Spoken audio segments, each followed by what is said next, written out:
Ay, contamos a los alumnos de ciencia política que la obediencia al poder político tiene 4 principales causas. Obedeces al poder político por la coacción, porque si te portas mal te dan con la cachiporra. También obedeces al poder político porque crees que es legítimo. Nos decía el bueno de Weber que la legitimidad era tradicional, era carismática y en nuestros tiempos legal racional, es decir, obedeces porque el poder cumple los procedimientos. También obedecemos al poder porque creemos que las reglas de la inclusión son correctas y nos sentimos como ciudadanos incluidos en la economía, en la política, en el derecho, en la cultura y por último obedecemos también por rutina. Ay, pero cuando estos 4 elementos fallan, ¿qué hacemos? En nuestra España de la corrupción y de la casta nos encontramos con que la legitimidad procedimental está en cuestión. Rajoy ganó las elecciones con un programa que no cumple y los partidos políticos están suspendidos en las encuestas del CIS. La inclusión también es un gran agujero. La política parece que no construye cemento social, la economía expulsa a jóvenes de España y a mucha gente del mundo laboral y le desahucia y no tiene acceso a sanidad ni educación.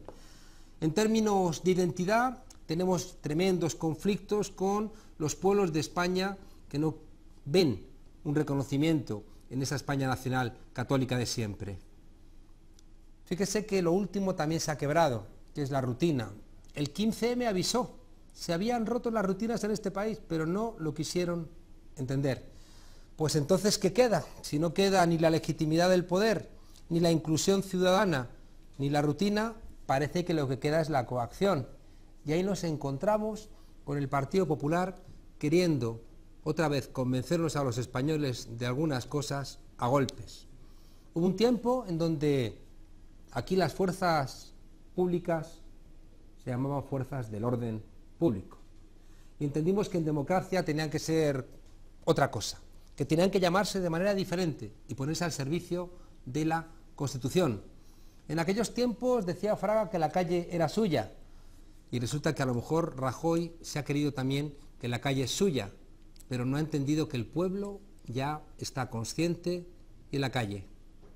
Hoy, en la tuerca, la militarización de la democracia. Adelante, sumario. La policía militar entrena a soldados para actuar como antidisturbios ante la población civil. Según el diario público, militares de un regimiento acorazado en Valencia han sido instruidos durante 2 semanas en ejercicios de control de masas, sin que se les explicara por qué tienen que recibir esa formación. En el cuartel se comenta que según los mandos hay que estar preparados para todo y más en los tiempos que corren. Conocemos la noticia la misma semana en la que la Comisión de Interior se ha reunido para comenzar con la discusión sobre el proyecto de ley de seguridad ciudadana que limita los derechos de expresión, reunión y manifestación. Hoy mismo, por otro lado, han sido detenidas 10 personas por apología del terrorismo en las redes sociales. Hoy, en Enclave Tuerca, analizamos la militarización de la democracia y las estrategias del Gobierno para mantener una sociedad obediente.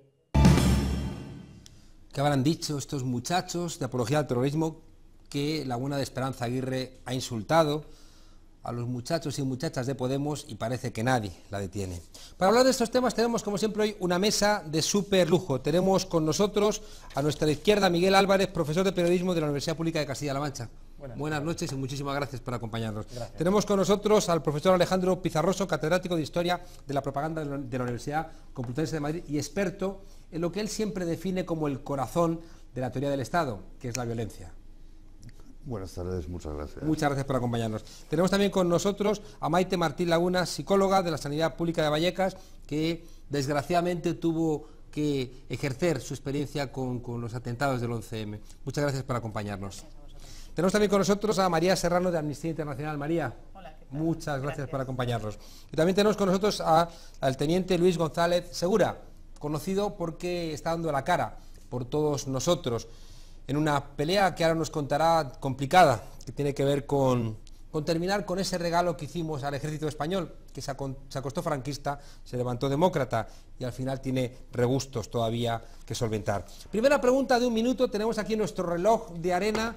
La pregunta es: la ley de Mordaza, el entrenamiento del ejército para actuar como antidisturbios, detención de tuiteros.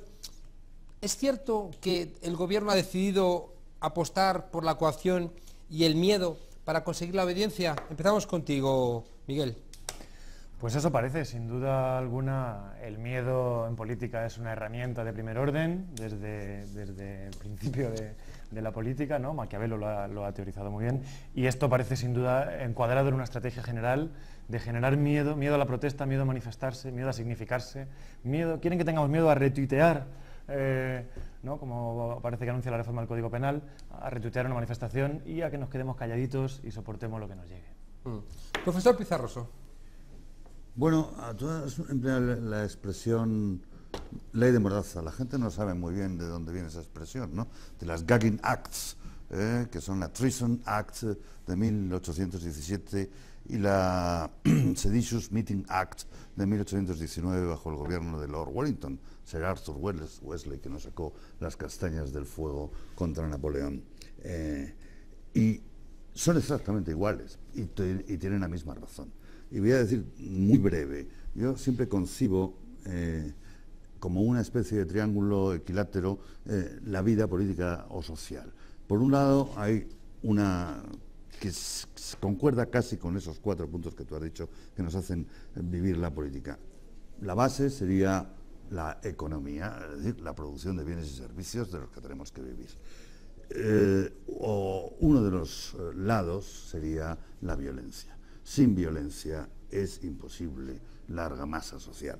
Ahora veremos en qué términos, ¿no? Y por qué nosotros con nuestros impuestos le pagamos a la Guardia Civil las pistolas que lleva, y en el fondo pues no me parece ni siquiera mal, creo que es indispensable. El ideal de unos bobbies sin armas sería, pero no llevan armas pero te hacen un nudo en 2 patadas, claro. Y lo último es lo que yo llamo la propaganda o la persuasión, es decir, la convicción para obedecer esas leyes. A mí me convencen de que las leyes de tráfico son buenas, pero luego el que me para es un señor vestido de chapitas y de verde, y que lleva aquí 1,5 kilos de acero colgado del cinturón. Y me paro por eso, en realidad. O me paro porque te llames Esperanza Aguirre y seas imparable. Yo no soy tan osado como ella, no me atrevo a atropellar a una Guardia Civil. Vale, lo dejamos para luego. Pasamos a nuestra compañera Maite. Maite, tu minuto. Pues hombre, a mí me parece una buena estrategia la de generar miedo, porque lo que genera es que la gente se sienta indefensa, que ya no sepa qué hacer, esté muy confundida porque mandan mensajes siempre muy confusos, y siempre se ha usado el miedo cuando un país puede empezar a emanciparse. Me parece también un momento muy peligroso, en el sentido de que están empezando a tener ellos miedo, pero lo van a colocar hacia nosotros, nos van a hacer asumir unas culpas y unas responsabilidades, y bueno, como estrategia siempre ha funcionado. Entonces la historia será pensar entre todos cómo inocularnos, cómo identificarlo y cómo poder luchar para que no tenga tanto peso en nosotros, ¿no? Muchas gracias. Te toca, María, tu minuto. Sí, bueno, pues desde Amnistía Internacional obviamente estamos muy preocupados, ¿no?, con las reformas legislativas que precisamente lo que hacen son limitar los derechos de reunión, de manifestación, de expresión, en fin, de información también, ¿no?, que afectan a periodistas. Lo hemos visto ya antes de que se tramitara esta reforma, que manifestantes son sancionados, aun estando manifestándose de manera pacífica. O sea, que las sanciones a manifestantes son una forma de disuadir la protesta, pero también los abusos policiales, ¿no?, que quedan impunes, ¿no? Y la tercera vía es reformas legislativas que impiden aún más el derecho a protestar. Luis, tu minuto, vienes al corazón, ¿no?, de esta discusión, sobre todo porque estamos viendo en otros lugares de Europa que cuando la policía se solidariza con los manifestantes parece que la gran amenaza es el ejército. Sí, efectivamente, me consta además muy buen artículo el que ha salido. Yo creo que vivimos un problema, los militares lo estamos pasando realmente mal, porque si todos los ciudadanos están contando un poco lo mal que se está pasando, el que se sienten amordazados, el que se empiezan a sentir miedo por expresarse, bueno, pues los militares, todo esto lo podíamos multiplicar por muchísimo, ¿no? Realmente nosotros vivimos una verdadera dictadura, ¿no? De hecho, bueno, con decir que a compañeros míos les han prohibido leer el libro que yo he escrito e incluso hablar de mí. Cuéntanos, creo bueno, que ahora eso vas a contar tremendo, por el ¿no? libro. Pero creo que es una situación muy dramática, y sobre todo creo que hay otro problema añadido, por lo menos en cuanto al Ministerio de Defensa, y yo creo que es la falta de transparencia. Quiero decir que si se está poniendo en duda que yo estoy haciendo determinados entrenamientos, control de masa se llama, antidisturbios, etcétera, etcétera, yo como ministerio, si yo no estoy haciendo este tipo de acciones, lo primero que hago es invitar a la prensa. Abro las puertas de los cuarteles y digo, bueno, que pasen los medios de comunicación. Pero hay una opacidad tan tremenda en el Ministerio de Defensa a guardar este tipo de información, que al final yo creo que esto, tanto si ha pasado como si no, al final la duda queda, ¿no? Y yo creo que eso no debe de pasar, ¿no? Estupendo. Bueno, quiero plantearos, para que iniciemos el debate, hay dos grandes motivaciones individuales, pero que también son sociales, ¿no? Y que tienen que ver con el libro de Antonio Damasio, El error de Descartes. Es decir, que antes de que un pensamiento sea racional, antes es sentimental, porque pasa por el hipotálamo antes de llegar al neocortes. De manera que siempre sentimos antes que pensamos. Y hay dos grandes sentimientos que movilizan al mundo, para bien y para mal. Uno es un movimiento reactivo de defensa, que lo organiza el miedo, y el otro es un movimiento de apertura, confianza y de optimismo que articula la esperanza. Y de alguna manera, esperanza y miedo son dos grandes posiciones que han motivado a la derecha clásica y a la izquierda clásica. Maite, como experta en psicología, ¿vivimos un tiempo de miedo? Claro que sí. Cuéntanos. Más que miedo, terror. Yo creo que están usando la técnica del terror, que es un poco, primero, lo que has dicho tú, o sea, para poder tener una ilusión, para poder tener una esperanza, se necesita confianza, ¿no? Y nosotros votamos a nuestros gobernantes porque confiamos en ellos, basamos todo esto en una historia de confianza. Igual que en una familia, ¿no? Tú eliges a tu pareja porque confías en él, o tienes a unos padres y confías en ellos. Cuando de repente esto se da la vuelta y empieza a darnos mensajes mentirosos o a confundirnos, empezamos a sentir un poco de confusión, ¿no? De realmente cómo es posible que quieran hacernos daño. Eso no puede estar pasando. ¿Cómo la gente que nos quiere nos puede hacer daño? Cuando ya la gente puede empezar a identificar a lo mejor cierto maltrato, ¿no? Que es un poco a lo mejor el momento que estamos teniendo ahora, que estamos identificando que hay unos personajes perversos que están usando el poder para dominarnos, para anularnos. Es un momento en el que tenemos que identificar bien y poner nombre, ¿no? A lo que es el maltrato, para poder luchar contra él, porque lo que provocan es confusión, mensajes dobles, una indefensión, porque hagas lo que hagas te puede salir, ¿no? Si te manifiestas no sirve para nada, o si no te manifiestas no sirve para nada. La gente ya no sabe muy bien qué hacer. Si retitueas ahora te castigan, si quemas da igual lo que hagas, que vas a estar castigado. Al final lo que genera son respuestas de bloqueo, de quedarte en casa. El miedo lo que hace es aislarte, no confiar, y sobre todo no confiar. Ya no vuelves a confiar más. Yo recuerdo en la República Democrática Alemana empezaron a celebrar la oposición el día que se conmemoraba el asesinato de Rosa Luxemburgo y Karl Liebknecht, que celebraban una manifestación alternativa coincidiendo con la oficial. La oficial hacía el recuerdo de los fundadores de la Spartacus Bund, del Partido Comunista, y unas manzanas más allá se manifestaban unos cuantos, casi todos eran pastores protestantes o gente del clero, con la pancarta con el lema de Rosa Luxemburgo: libertad es la libertad de los que piensan diferente. Y la policía los reprimía, y un día se pasó de represión, y eso generó el movimiento que desembocaría en la caída del muro de Berlín. El 15M fue una respuesta de un exceso de violencia. ¿No puede generar, Miguel, el efecto contrario? Sí, es que precisamente en eso quería discrepar contigo, Maite. Yo no tengo tan claro que sea un momento de miedo, todavía al menos. Y de hecho el 15M lo que es una reacción a un momento en el que había silencio, había miedo, nos sentíamos solos y sufríamos una situación, ¿no? Todos en nuestras casas, y de repente nos ponemos caras, nos encontramos en las plazas y generamos un apoyo que supera el 80% social, y generamos un espacio público no institucionalizado en el que compartir dolores, en el que compartir los antiguos miedos, y que genera alegría, y que genera ilusión, y que genera esperanza, y que vence el miedo, ¿no? Y creo que el momento que estamos viviendo ahora es un momento en el que el miedo está en disputa. A mí me parecía muy clave el lema de Juventud sin Futuro, aquella pegatina que se hizo famosa, a los que convocaban una de las manifestaciones que desató el 15M, que decía: el miedo va a cambiar de bando, ¿no? Que se convirtió en canción de los Chicos del Maíz. Pues yo creo que estamos justo en ese escenario. A día de hoy, el régimen que nace en el 78 es el que tiene miedo, y lo que está tratando con esta serie de reformas legales es que el miedo vuelva a cambiar de bando, ¿no? Es el miedo un poco lo que está en disputa, el balance de fuerzas, al fin y al cabo, ¿no? El miedo, de alguna manera, planteabas, Alejandro, que es constitutivo también de la violencia, ¿no? Y planteabas que la última ratio del poder es la violencia. Sí, pero yo creo que la especie humana no es violenta. Su primer instinto es la huida, porque somos unos mamíferos muy débiles. Nos hemos dedicado a cazar. Hay un libro maravilloso, no recuerdo el autor, On Killing, que es la preparación para matar, es decir, el entrenamiento militar, que claro, tú a los soplitas les pones de frente a otros soplitas y cuando llega el momento del choque tienes que estar muy bien preparado para soportar eso. El instinto normal es que te vienen a pegar y tú te escapas lo más lejos posible. Entonces, la violencia es una creación artificial que la hemos ido necesitando primero para ampliar nuestro espacio alimenticio. Hemos sido capaces de no solo coger caracolitos e insectos, sino al final cazar un mamut, lo que requiere una gran organización y un empleo sistemático y racional de la violencia, que nos ha permitido naturalmente enfrentarnos a otras hordas que nos disputaban el territorio de caza.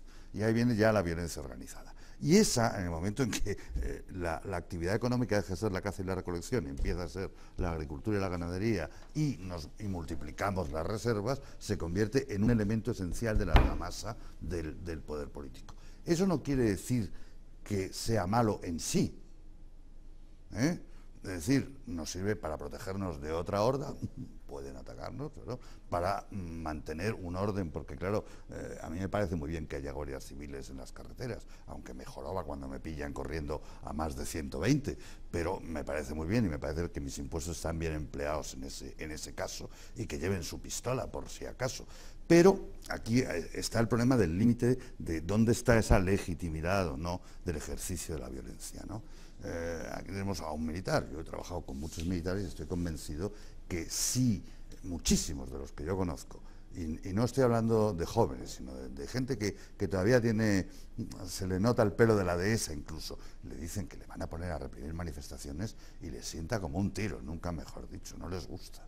Estoy convencido que la mayoría de los militares se lo disfrazarán diciendo que esto es para emplearlo en Afganistán, en misiones, en no sé qué, pero claro, en cuanto atisben que lo que les van a es hacer reprimir a la ciudadanía, no les va a gustar, porque eso no le gusta en general a ningún militar, ni siquiera a los más retrógrados que podamos encontrar. El ejército español se lavó la cara franquista por las acciones humanitarias, ¿no?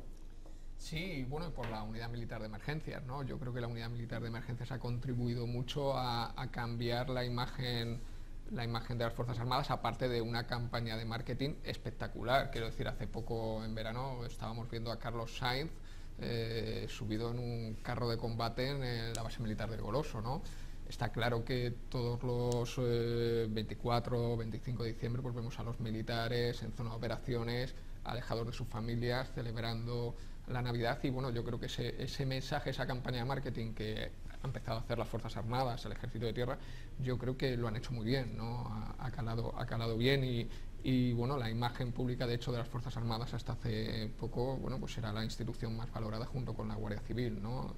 Y bueno, creo que sí, efectivamente, pero tras esa fachada, pues el mundo que se esconde en las Fuerzas Armadas, creo, y en la Guardia Civil creo que es muy tenebroso, ¿no? Es muy tenebroso porque realmente nosotros ni siquiera hemos vivido una transición. La transición ahora la estamos discutiendo en la sociedad, nosotros no hemos tenido una, ¿no? Pero es una cuestión de mandos, ¿no? Más que de tropas. Mandos, sí, ¿no? De hecho hay un claro choque ideológico entre la cúpula militar y el resto de los militares y la cúpula militar y el resto de la sociedad. Y creo que es un problema porque realmente necesitamos que la cúpula militar ideológicamente tenga una correlación con respecto a la sociedad y con respecto al resto de los militares, que a día de hoy no sucede, ¿no? Entonces creo que hay que tomar medidas muy serias, ¿no? Creo que las Fuerzas Armadas españolas están en un limbo similar al que estuvieron las Fuerzas Armadas alemanas a finales de los años 70, que están a medio camino entre el mundo tradicional del cual vivían y unas Fuerzas Armadas más modernas. Y bueno, ellos optaron por unas Fuerzas Armadas técnicas, universitarias, y abandonaron gran parte de la tradición militar de la que ellos venían, efectivamente, ¿no? Y yo creo que ese es el cambio que tenemos que hacer, ¿no? En las Fuerzas Armadas tenemos mucho trabajo por delante y muy poquito ha cambiado desde la transición hasta ahora, entre otras cosas porque yo creo que ha habido un pacto social. Yo no te doy un golpe de Estado a cambio de que tú me dejes hacer lo que yo quiera en mi casa. Entonces, quizá por eso hay un incremento de los presupuestos. El ejército está vinculado a esa amenaza. Hay un caso que sí que yo lo sé que es correcto. Después del 23F aumentaron los presupuestos del ejército como una forma de mantener a esa milicia que fue simpática con las pretensiones golpistas dentro de los cuarteles. ¿Hoy tú crees que sigue habiendo un pacto entre el poder político y el poder militar al respecto? Para hacernos una idea, a día de hoy el Ministerio de Defensa está en una situación de colapso económico absoluto. Hay una deuda de 30.000 millones de euros fomentada por el actual ministro cuando estuvo de secretario de Defensa, y ha formalizado hace poco otra compra de 10.000 millones de euros más, la mayoría en planes especiales de armamento que no necesitamos y para escenarios y conflictos bélicos en los cuales no nos vamos a ver inmersos, lo cual es terrible, ¿no? Ahí el ejemplo más claro es el submarino que no flota. Yo creo que eso es obvio y es un chiste, pero son 2.150 millones de euros, que no es una broma. Entonces, evidentemente, claro que hay un pacto en el cual yo permito a las Fuerzas Armadas hacer lo que quieran a cambio de que no me den un golpe de Estado ni me creen muchos problemas, por ejemplo, cuando se habla del estatut y bueno, aparece el general Mena en Sevilla diciendo 4 aberraciones, ¿no? Bueno, pues le destituyo, aquí paz y después gloria, y el resto seguir todos calmados. Pero claro, tras eso se esconde que a día de hoy tenemos en las Fuerzas Armadas un 33% de soldados, es decir, solo 33 de cada 100 son soldados, y en la Guardia Civil un 87% de guardias civiles rasos. Es decir, tenemos un 67% de mandos. ¿Qué significa esto? Pues que nos sobran de 1.050 coroneles, nos sobran 1.000.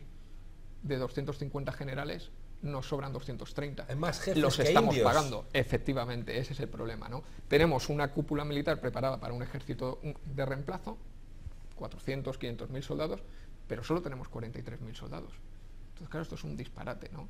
Entonces, este disparate económico que le supone a la ciudadanía 2.000 millones de euros anuales, sin contar lo que nos cuestan las clases pasivas, que son otros 3.150 millones de euros, es una especie de acuerdo, ¿no? Luego el ministro de turno llega y dice, bueno, yo compro aquí lo que quiera, organizo una puerta giratoria, me meto en ella, que eso es lo que ha hecho el ministro actual, Pedro Morenés, y vosotros los militares no me decís nada. Bueno, no, yo a usted tampoco le digo nada, usted compre y haga lo que quiera y dilapide el dinero del Estado. Es que estamos hablando de la deuda del Ministerio de Defensa en armamento que no necesitamos, de 30.000 millones de euros, más 10.000 millones de euros más. Es que estamos hablando de 2 Bankias, y esto no es portada en ningún periódico, esto no es entrada en ningún telediario, ¿no? Pues quería preguntarte, aparte de lo que nos quieras contar, me gustaría preguntarte si es sensato que un tipo que viene del ramo de la industria de armas debe ser ministro de Defensa,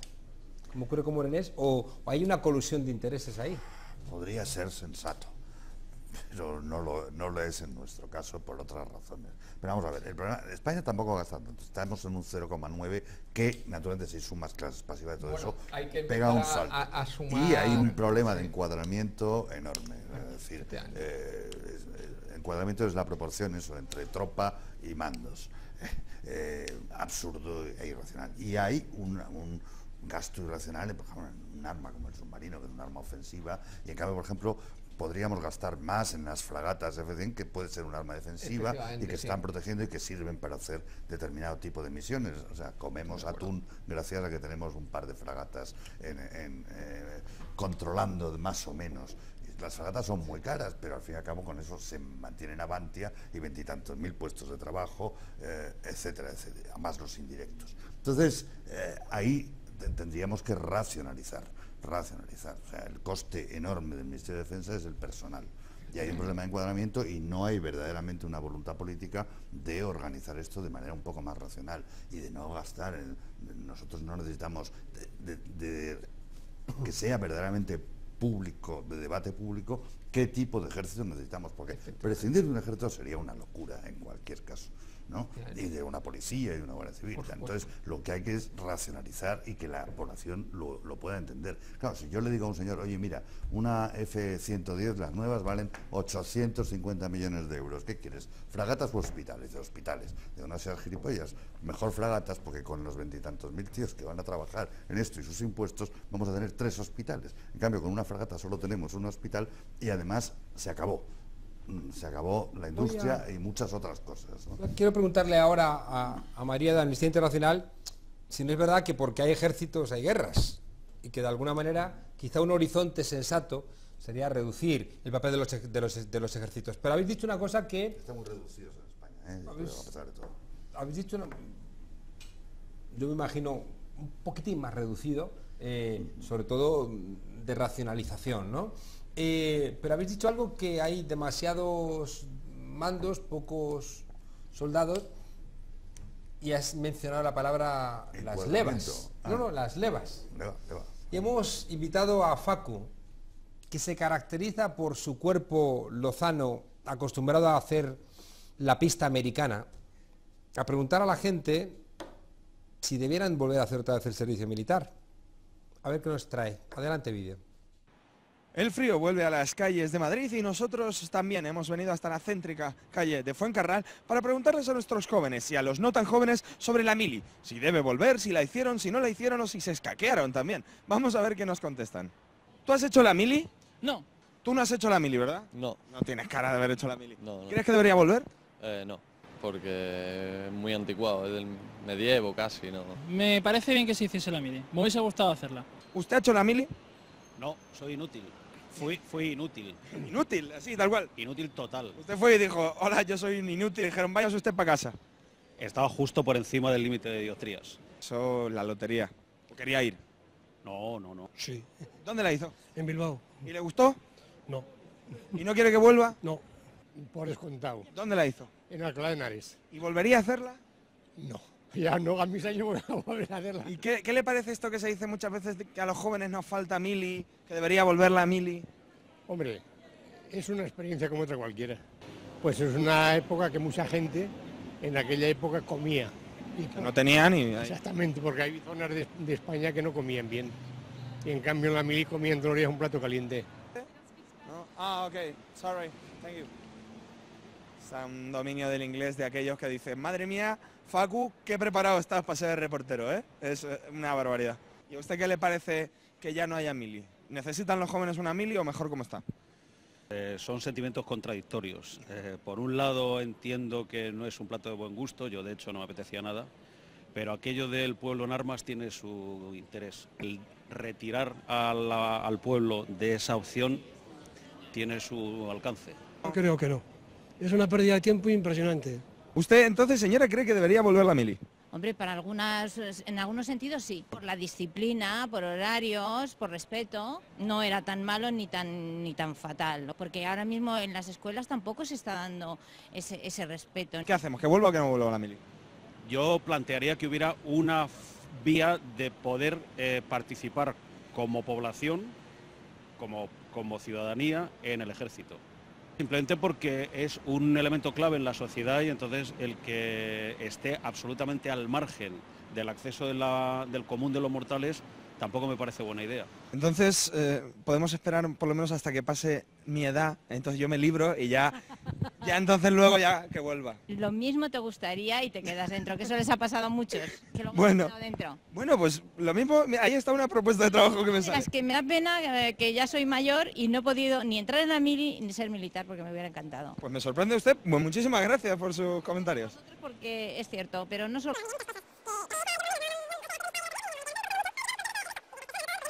saben comportarse o estar, o sea, ese es el tema. Pues muchísimas gracias, señora, que le vaya bien la tarde, hasta luego. Qué chapa me ha dado. Pienso que estaría muy bien, viendo cómo están las cosas hoy en día, de que la generación que está hoy en día, pues que la hiciese estaría muy bien. En estos momentos pasa la Policía Nacional por la calle Fuencarral. Vamos a tapar el micro. No hace falta en realidad. Pues esto es lo que me han comentado. Hay opiniones de todo tipo, pero vamos a finalizar con la mía. Espero que no vuelva al servicio militar obligatorio, porque si no tendré que salir por patas. Fijaos que dos interpretaciones, ¿no? Por un lado, uno que decía el pueblo en armas, la Comuna de París, es decir, el pueblo en armas dueño de su propia libertad, y por otro lado, el ejército como os vamos a disciplinar porque estáis hechos un atajo de desobedientes, ¿no? ¿Cómo lo vemos? Bueno, Anímate. Sí, no, desde Amnistía Internacional, claro, más allá de entrar en el ejército tal, lo que nos preocupa es que las fuerzas de seguridad tengan la adecuada formación en derechos humanos y sobre todo mecanismos efectivos de rendición de cuentas cuando los abusos se producen. Y eso es lo que, bueno, pues llevamos años denunciando, ¿no? Sobre todo en lo que se refiere a la policía, ¿no? La impunidad policial que reina cuando hay pues malos tratos o tratos degradantes en comisarías, etcétera. Sobre guerras que antes me preguntabas, sí. Bueno, pues nosotros lo que hemos focalizado sobre todo es en la venta de armas, ¿no? España también tiene una dimensión de derechos humanos en el exterior, ¿no? Y obviamente no debe vender armas y favorecer la militarización de conflictos, ¿no? A países que vulneran clarísimamente los derechos humanos, ¿no? Y la pregunta, aunque tenemos una llamada que entramos ahora mismo, la pregunta concreta, ¿la militarización de la democracia implica de alguna manera un agravamiento de esa mayoría de edad de la ciudadanía cuando hace falta que el ejército intervenga en cuestiones de orden público otra vez? Hombre, obviamente lo que estamos asistiendo en los últimos tiempos, ¿no? Es que ante medidas de austeridad que están recortando los derechos humanos, ¿no? Ante lo que hablábamos antes, ¿no? El miedo y la incertidumbre que tiene la gente en su día a día, ¿no? Porque sus derechos se ven recortados, lo que nos encontramos es que las autoridades, en vez de facilitar la protesta social, lo que hace son medidas legislativas o otro tipo de operativos, ¿no? Que lo que van dirigidos a reprimir esa protesta social. Eso nos preocupa enormemente, eso no es la respuesta que debe dar un país como España, que debe defender los derechos humanos y debe garantizarlos. Vale. Tenemos al otro lado a Pere Navarro, de investigador en Paz y Desarme. ¿Cómo estás, Pere? Buenas noches. Hola, hola. ¿Lo hemos perdido a Pere Ortega?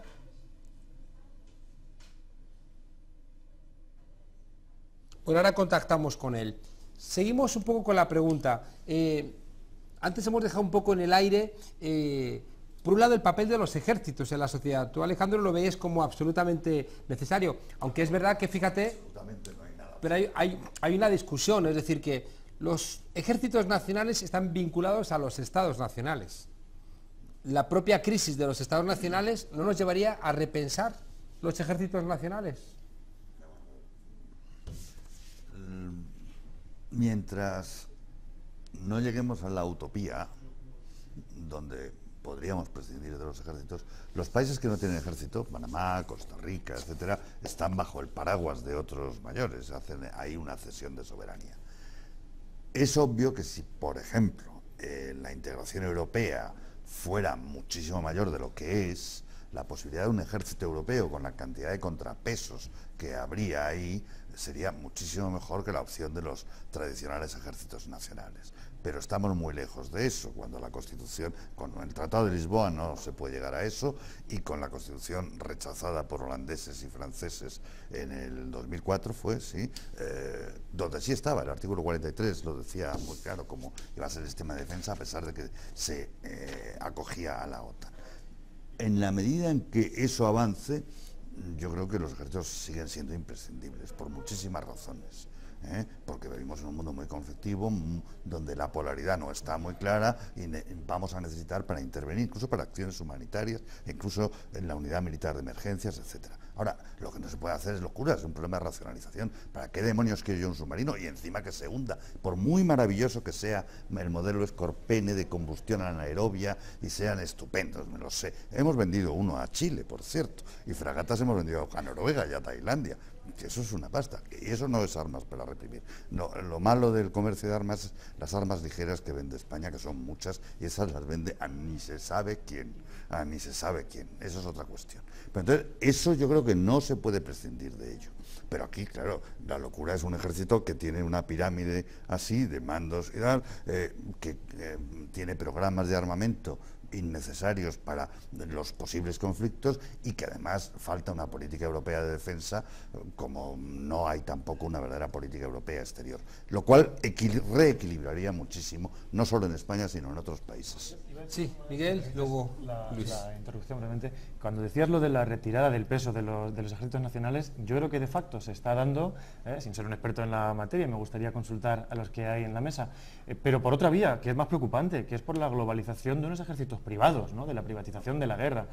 Las últimas guerras, como por ejemplo la invasión de Irak, se ha dado, no sé si principalmente, si se podría decir principalmente, pero en muy gran medida con contratistas privados como Blackwater, que por cierto recientemente adquirido, si no estoy mal informado, por Microsoft y Monsanto. Y uno se pregunta por qué las compañías globales tan potentes adquieren activos o grandes partes de ejércitos privados que a veces son más grandes o más potentes técnicamente que los propios ejércitos nacionales, ¿no? Y esto asusta mucho porque conecta con una de las cosas que decía uno de los testimonios que nos traía Facu. Esta persona que decía, me genera sentimientos encontrados. A mí me pasa un poco igual. Yo individualmente me alegro de no haber hecho la mili, también era inútil por una cuestión de alergias y luego se me pasó la fecha. Pero colectivamente y pensando sistémicamente, socialmente, me preocupa que haya un ejército muy alejado de su pueblo, un pueblo a su vez que no ha tenido ningún tipo de experiencia, porque es, de experiencia digo en el uso de armas militar, porque es abrir una puerta a una posible situación casi dictatorial. Ahí necesariamente el ejército tiene que dar miedo, porque hay lugares donde la gente se ve muy identificada con su ejército, ¿no? Sí, efectivamente. Además el ejemplo es Suiza, por ejemplo, ¿no? En Suiza bueno, es diferente, es un ejército de reemplazo, es otra historia, pero estamos hablando también de un ejército que no se ha vuelto nunca contra su ciudadanía, ¿no? Entonces el concepto es diferente. Yo creo que en España somos muy esclavos de nuestro pasado, ¿no? Y es muy difícil de separar, ¿no? Yo creo que también hay un abandono por parte de determinados sectores intelectuales del ejército. Y yo creo que es un error, porque yo creo que un ejército necesitamos, ¿no? Yo estoy totalmente de acuerdo con Alejandro, necesitamos un ejército. Otra cosa es que tengamos que pensar qué ejército necesitamos. Oiga, ¿queremos un ejército de 50.000 militares? ¿Queremos un ejército de 130.000 militares? ¿Qué queremos? ¿Queremos un ejército de 600.000 militares? Creo que es muy importante adecuar el tamaño del ejército, empezando por ahí, a las misiones que vamos a hacer. Para hacernos una idea, a día de hoy España es ni más ni menos que el quinto país del mundo con mayor presencia internacional, muy por encima incluso de Francia, y con los 300 militares que vamos a mandar a Irak, al norte de Irak, vamos a ser el cuarto por encima de Alemania, ¿no? Me parece que eso es significativo, pero vamos a las cifras y estamos hablando de 2.200 militares. Es decir, si el movimiento o la presencia internacional son 2.200 militares, necesitamos 130.000 militares. Y volviendo al tema de los planes especiales de armamento, necesitamos los carros de combate, por ejemplo, Leopard, que los hemos comprado y resulta que no pueden ser aerotransportados por el avión de transporte que también hemos comprado. Sumamos esas dos compras, son 10.000 millones de euros junto con el submarino que nos flota. Oiga, quiero yo un carro de combate que no voy a aerotransportar. Solo servirían para la península. Para pelear contra los españoles. Efectivamente, contra Portugal y contra Francia. Ni siquiera están pensados para eso, pero bueno. Ni siquiera, efectivamente. ¿Por qué le gusta a la gente conservadora, o a la gente más conservadora, por qué le gusta tanto el ejército? A mí me gusta el ejército y no soy conservador, ¿eh? O sea, yo sí que hice la mili y salí de la cárcel un lunes y entré en la mili un viernes y acabé en prisiones militares, ya procesado por sedición. O sea, estupendo, una mili estupenda. Pero luego me han condecorado, incluso tengo una gran cruz por ahí puesta. ¿Por qué? Fíjate, lo mismo, tú mismo lo dices, las condecoraciones del ejército son cruces. Sí, bueno, ya. Yo creo que una de las claves de esa pregunta quizá la daba el teniente Segura cuando decía que el ejército no ha vivido una transición, ¿no? Que uno de los problemas es cuando un ejército se podría ver un sesgo. Sí la ha vivido en buena medida. Bueno. Yo llevo 20 y tantos años viéndoles y he visto cambios y muy importantes, cambios muy importantes. Yo ahí quisiera hacer una apreciación. Creo que la sociedad tiene la sensación de que las Fuerzas Armadas han cambiado, porque ve que algo han cambiado, efectivamente, porque ve que el resto de instituciones, por ejemplo, como la policía o como la Guardia Civil, que son instituciones, pues sí han evolucionado, sí han cambiado. Pero ¿qué es lo que ocurre? Que el ciudadano está en contacto con la Guardia Civil y con la policía, con todos sus defectos que efectivamente pueda tener. Entonces ve el día a día de lo que sucede a un policía, o de lo que hace un policía, o de lo que hace un Guardia Civil. Ve lo bueno y ve lo malo, ¿no? Sin embargo, los ciudadanos ven lo que pasa en los cuarteles, porque hablábamos antes del servicio militar y desde luego yo por lo menos no soy partidario del servicio militar. Creo que necesitamos unas Fuerzas Armadas profesionales. Otra cosa es que sean modernas, que sean más técnicas, más universitarias y menos tradicionales. Y que, por supuesto, ideológicamente, especialmente su cúpula, tengan una correlación clara con la ideología de la sociedad, sean una cúpula plural ideológicamente hablando, cosa que a día de hoy no sucede, ¿no? Pero lo cierto es que los españoles han dejado de entrar en los cuarteles desde que se suprimió el servicio militar, con lo cual ya no viene el recluta a contarnos la historia que nos contaba de la mili y de pasa esto en el cuartel, con lo cual se ha perdido ese vínculo, ¿no? Hay un vínculo que ha desaparecido. Los españoles ya no saben lo que pasa en los cuarteles realmente, ¿no?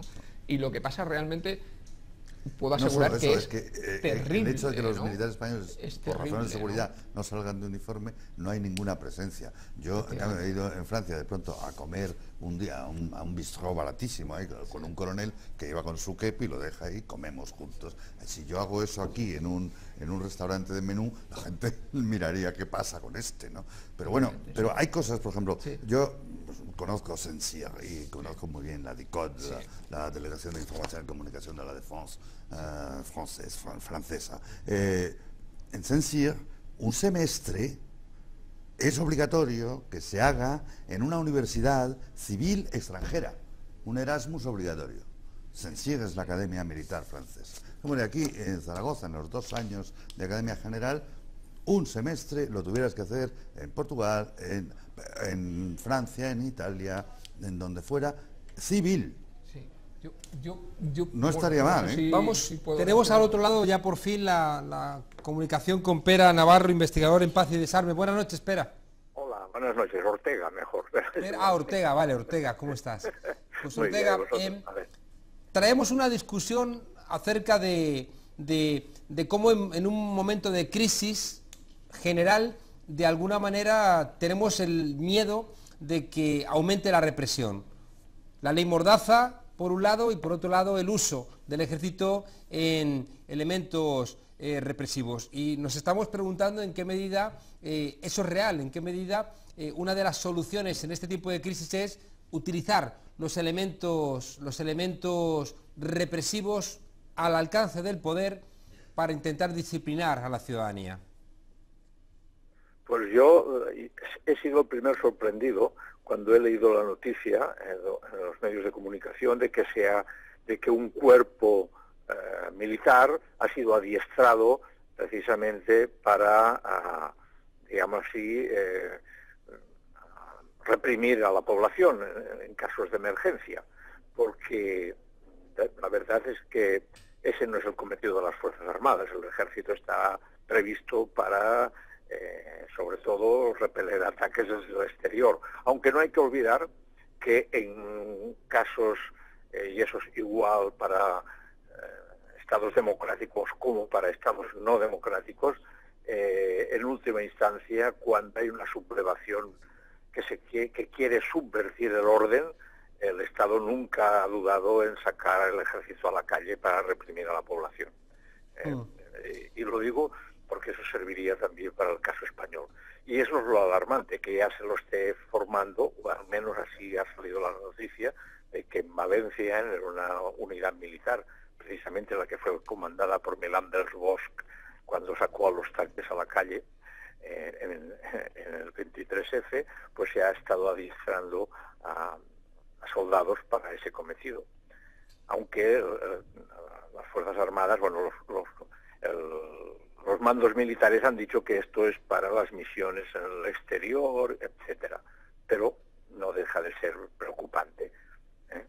Ortega, tú que trabajas en Paz y Desarme, ¿la existencia de ejércitos conduce necesariamente a guerras? ¿Implicaría de alguna manera una reducción de los ejércitos, una reducción de los conflictos?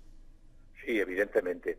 Yo, ya que me lo preguntas, he oído con cierta preocupación algunas manifestaciones de tu compañero, de Pablo Iglesias, en el que dice que las Fuerzas Armadas son un pilar fundamental del Estado, y la verdad es que me preocupa porque hemos de pensar, me gusta que me hayáis llamado, porque hay que recordar, por ejemplo, la Unión Europea, que aspira a una unidad política, o ese es su horizonte. De momento solo tenemos una unidad económica y mala. Pero bueno, en la Unión Europea los 28 países miembros tienen 1.700.000 soldados. ¿No sería mejor, y además habiendo una política exterior y de seguridad común como hay, pues crear unas fuerzas armadas europeas, quizás con 100.000 soldados, 150.000, y eliminar el resto. Imagínate el enorme gasto que nos ahorraríamos.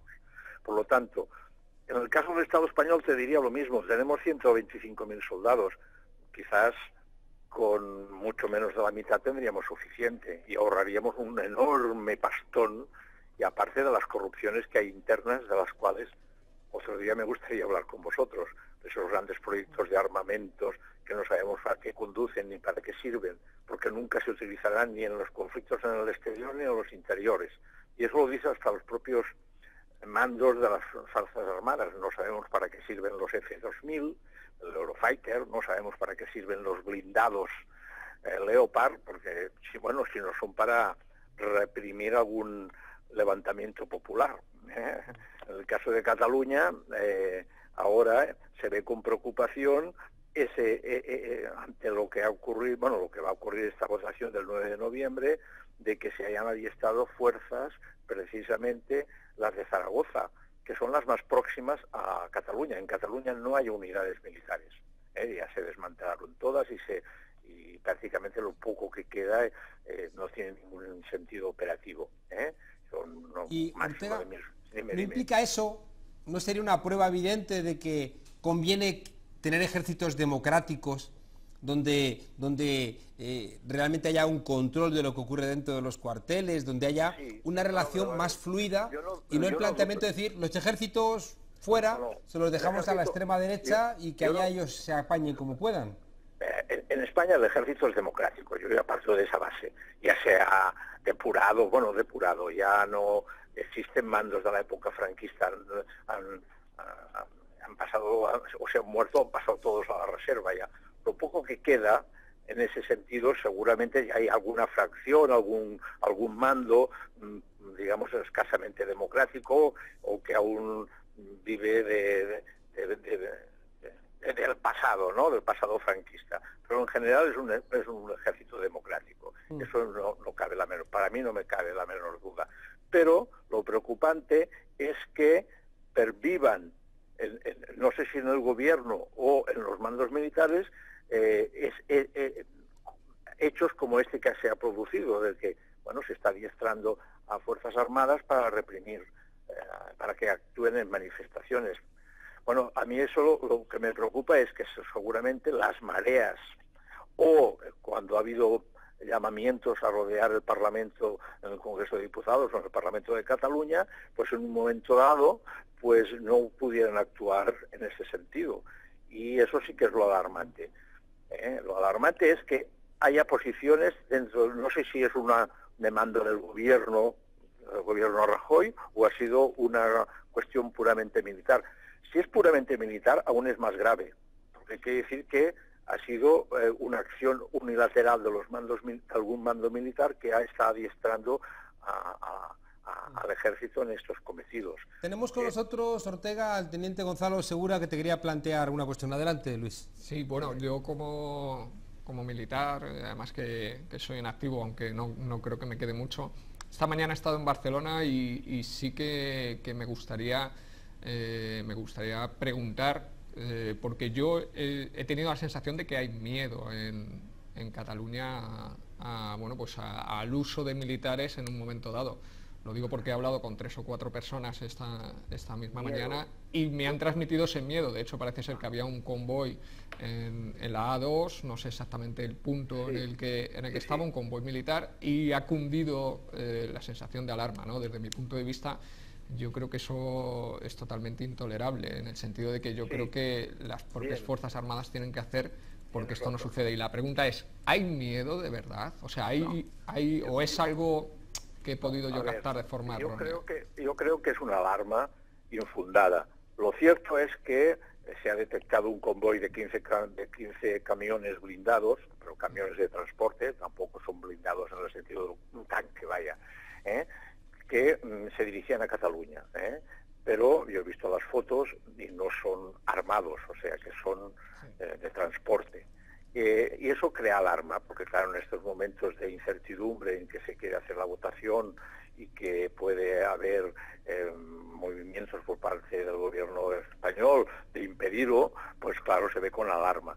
Pero yo dudo no, afirmo categóricamente que seguro que el ejército español no actuará en Cataluña. Eso sería un disparate, eso no lo toleraría ni la OTAN ni la Unión Europea, y seríamos el hazmerreír del mundo de que ahora se dispusiera aquí un objetivo militar para desactivar la votación del día del 9 o porque hubiera aquí... No, eso no entra en la cabeza de ningún político. Pero Ortega, hemos escuchado declaraciones de algún ministro muy subiditas de tono, de alguna manera apelando al artículo 8 de la Constitución, ¿no? Y al papel del ejército en la defensa de la integridad territorial. No me he enterado. ¿Ha habido algún ministro que lo ha dicho esto? Sí, planteó que, y además le preguntó, estamos dispuestos a hacer todo lo que esté dispuesto en las leyes y en la Constitución para evitar esto. Y dijeron, todo lo que pone, dice, todo lo que está en la Constitución. Y la Constitución establece que el ejército tiene como obligación, una de sus obligaciones, la defensa de la integridad territorial, y eso preocupa. Pues yo creo que es eso, una salida de tono de un ministro, pero yo no lo contemplo. A ver, tienen fuerza suficiente en el ámbito jurídico y político para no tener que llegar a ese extremo. Y por lo tanto, a ver, pueden suspender la autonomía, pueden encausar algún procedimiento contra el presidente Artur Mas, pero la verdad, llamar al ejército, yo creo que ni el propio ejército estaría dispuesto a jugar ese papel, porque quedaría manchado de por vida. Si ya aún nos recuerda el ejército franquista, tiene malos recuerdos en la población española, imagínate que ahora volvieran a actuar contra la población. Déjame, Ortega, hacerte una última pregunta. Sí, Tú que trabajas en Paz y Desarme, y como hemos planteado aquí esta noche, el ejército español es de las instituciones mejor valoradas de nuestro país. Sí, eso es cierto. ¿Y entonces? ¿Por qué? Pues mira, porque lo cierto es que el ejército español ha invertido muchos recursos en lavarse la cara, y que participa en misiones internacionales de paz, de ayuda en catástrofes humanitarias, como en Haití y cuando hubo el terremoto en Afganistán, bueno, en Afganistán no, en Pakistán, y entonces ha participado en esas misiones, y eso da a la opinión pública una idea de que nuestras Fuerzas Armadas han cambiado y que están haciendo misiones de paz ¿Y tú crees que han cambiado? Bueno, yo creo que no han cambiado demasiado, porque ese no es el cometido del ejército. El ejército no está para hacer ayuda humanitaria en el exterior ni para misiones de paz. Está precisamente en las intervenciones que ha hecho, son en conflictos armados, y por lo tanto, y algunos de ellos fuera de la legalidad internacional, fuera del mandato de Naciones Unidas, como fue la guerra de Irak, o lo es en Afganistán, porque en Afganistán estamos bajo el mando supremo de Estados Unidos en una operación que no es del todo legal, aunque sí avalada por Naciones Unidas y después dejada en manos de la OTAN, pero en realidad no estamos haciendo misiones de Naciones Unidas, solo hay una, la del Líbano, el resto no lo han sido. Pero la opinión pública se ve influida por esa propaganda y por lo tanto tiene un buen crédito.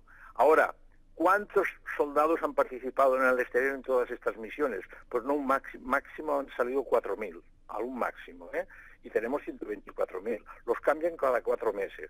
Pues 4 por 4 es 16, con 20, 25, con 30.000 soldados tendríamos suficiente para cubrir las necesidades hacia el exterior, porque hacia el interior no cumplen ninguna. De disuasión, en este momento España no tiene a nuestro alrededor ni amenazas ni peligros que justifiquen ese enorme ejército. Ya lo he dicho, en toda la Unión Europea 1.700.000. Bueno, Ortega, pues escuchando a algunos políticos parece que se ciernen enormes sombras sobre la política española que pueden justificar cualquier tipo de rearme. Bueno, Ortega, muchísimas gracias por tus análisis, buenas noches, seguimos en contacto y ojalá que cada vez sea menos necesario el recurso a la violencia. Buenas noches.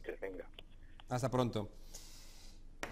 Queremos ir al otro gran tema que queríamos tratar hoy, que tiene que ver con el tema de la Ley de Seguridad Ciudadana, el recorte de libertades y la campaña que Amnistía Internacional ha puesto en marcha. Vamos a ver esa campaña. Adelante, vídeo.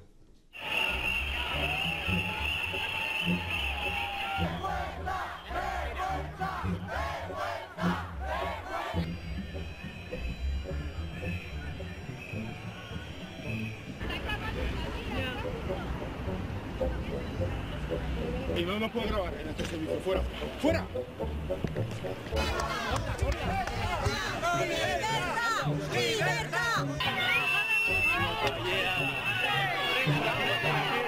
¿Qué quieres fallar?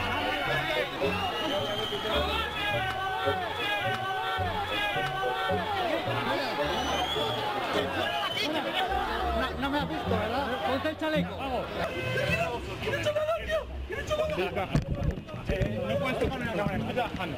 Estoy trabajando, no puedes tocar la cámara, ¿eh? ¿Por qué? Porque me ha dicho usted que le da... ¿Sabe lo que es subirse a la acera? ¡Súbase a la acera! ¡Cojones! ¡Venga!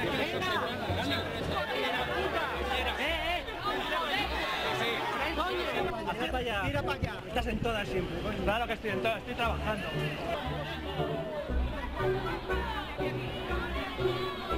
Golpeo y han golpeado mi cama. Y todavía encima se atreven a gritar. ¡Fuera de aquí! ¡Fuera de aquí! ¡Todo el mundo! ¡Fuera! ¡Venga! ¡Joder! ¿Qué pasa? Estoy trabajando, soy periodista.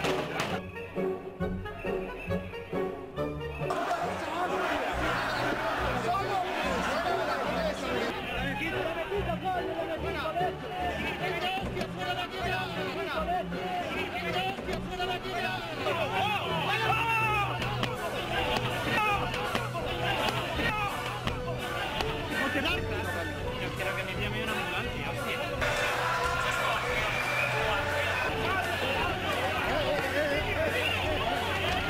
Se niegan a identificarse. Ante prensa identificada. Soy prensa. Soy prensa. No, sí. Sí, yo le doy la documentación. Por favor. ¡Joder! ¡Mi cámara! ¡Mi cámara! ¡Coño, que salga! ¡Hostia! ¡Estoy saliendo! ¡Voy! ¡Con la pierna! ¡Hostia! Bueno, yo no entiendo por qué te identifican aquí. Vamos. ¡Venga! Ven aquí. Ven aquí. Aquí no vale todo, ¿eh? Aquí no vale. A ver, mírame. Hostia, te has fumado bien, ¿eh? Por cierto, ¿me podría dar su número de placa? Te voy a dar otra cosa. Te voy a dar otra cosa. Bueno, vale.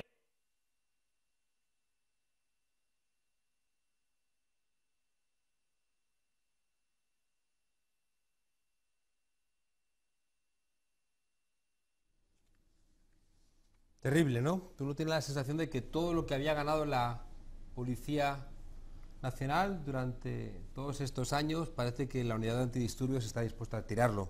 Por tierra, por supuesto, recibiendo órdenes del gobierno. María, cuéntanos vuestra campaña. Sí, bueno, pues como habéis podido ver, ¿no? Este vídeo relata y muestra las dificultades que tienen pues, desde periodistas y ciudadanos, ¿no? Para documentar lo que son abusos policiales y para ejercer su trabajo.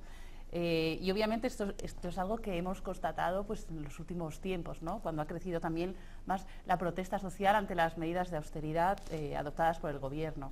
Y en este sentido, pues la respuesta del gobierno, aparte de, bueno, pues ante estos abusos, pues no ha habido investigaciones independientes, porque recordemos, por ejemplo, los sucesos del 25S, ¿no? Lo que sucedió en Atocha, donde desconocemos qué dice el informe policial, o sea, qué investigación ha emprendido el Ministerio del Interior.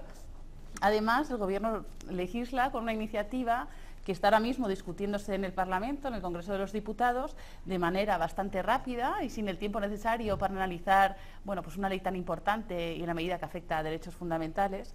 Bueno, pues esta ley viene todavía más a empeorar esto, ¿no? En el sentido de que, bueno, pues tenemos muchos puntos de preocupación, pero uno de ellos, desde luego, es que esta ley va a limitar la posibilidad de grabar imágenes no autorizadas de las fuerzas y cuerpos de seguridad.